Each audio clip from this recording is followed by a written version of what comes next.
નવસારીમાં વાવાઝોડાથી થયેલા નુકસાનના સર્વે અંગેની કામગીરી શરૂ કરાઈ છે। 10 થી વધુ ટીમ ચીખલી તાલુકામાં સર્વેની કામગીરીમાં જોતરાઈ છે। તલાવચોરા ગામમાં શામળા ફળિયામાં ટીમે કામગીરી કરી છે। ફોર્મ ભરાવીને નુકસાનની જે વિગતો છે તે પણ એકત્રિત કરવામાં આવી છે। ડીજીવીસીએલે ધરાશાયી થયેલા થાંભલાઓને ઉભા કરવાનું કામ પણ શરૂ કર્યું છે। ચીખલી તાલુકામાં વાવાઝોડાથી ખૂબ મોટા પાયે નુકસાન થયું છે। રહેણાંક મકાનો, દુકાનો, ખેતરો, વીજ થાંભલાઓને નુકસાન પહોંચ્યું છે। અસરગ્રસ્ત પરિવારો વરસતા વરસાદમાં તૂટેલા મકાનમાં રહેવા મજબૂર બન્યા છે। સરકાર સર્વે કરીને યોગ્ય વળતર ચૂકવે તેવી અસરગ્રસ્તોની માંગ છે।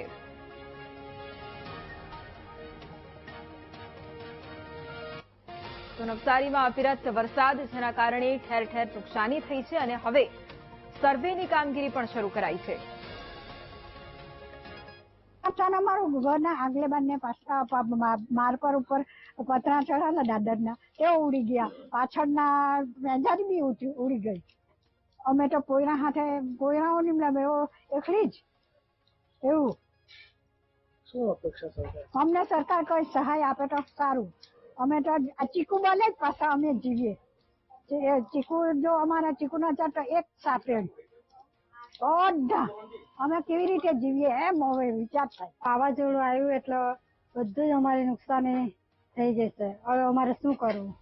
બધું ઉપરથી પૂરે ત્યાં વાહન કેરેટ બધું જ જતું રહ્યું। કોઈ નહીં, અમે ભાગીને નાહી સુઈતા।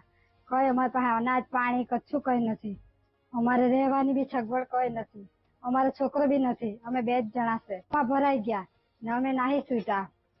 એટલે અમારે હવે શું કરવાનું?